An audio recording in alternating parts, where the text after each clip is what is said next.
Thomas. Salut Hugues. Donc Thomas, ce matin j'ai eu l'occasion de venir en promenade à ton invitation dans un espace très intéressant que j'ai découvert sur le campus universitaire de Vigan, plus précisément à l'université de Rennes 2.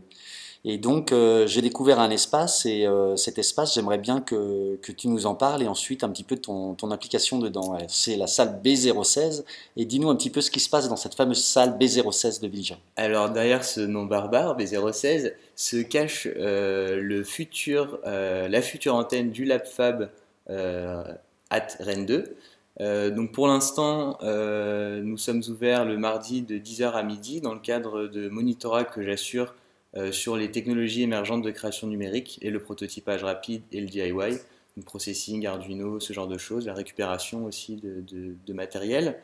Donc pour l'instant, c'est ouvert aux étudiants de Rennes 2 principalement, du master arts et technologies numériques, puisque ce lieu a été mis à disposition par Nicolas Telly, co-directeur de ce master.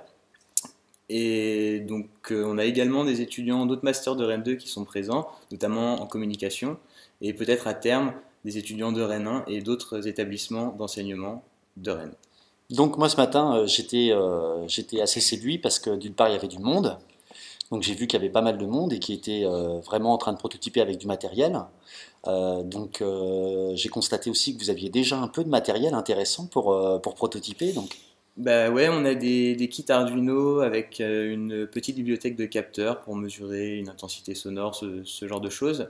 On a quelques outils, on a une super salle qui ne demande qu'à être améliorée et occupée. Dans le cadre de l'ouverture officielle de ce LabFab Rennes 2 à la rentrée 2013, on va faire une commande de matériel pour s'équiper avec de nouveaux capteurs, de nouveaux outils, d'autres kits. On récupère aussi pas mal de matériel déjà existant afin de connecter les objets à Internet ou les modifier. Ouais, d'ailleurs, je te porte les remerciements du LabFab puisque tu as animé avec ici des membres de la communauté les premiers ateliers Arduino connectés qui ont eu lieu avec succès.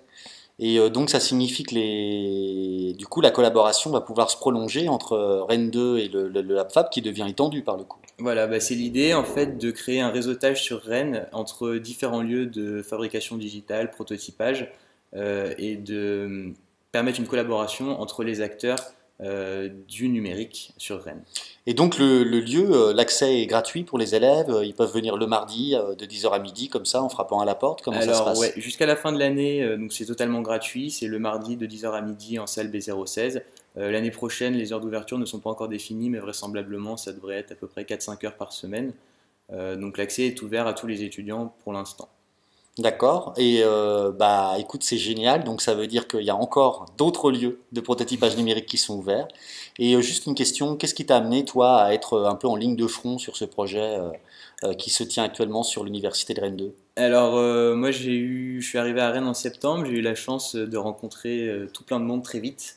Donc ça s'est fait assez rapidement et au fur et à mesure des discussions, il y a ce projet qui a vu le jour et ça dynamise la création numérique sur la ville de Rennes. Eh ben longue vie au LabFab à Rennes 2, comme tu dis. Et à bientôt. Allez tous en B016 les étudiants. Et on aura l'occasion sans doute de mener ensemble des workshops groupés sur le grand public. Au À revoir. bientôt.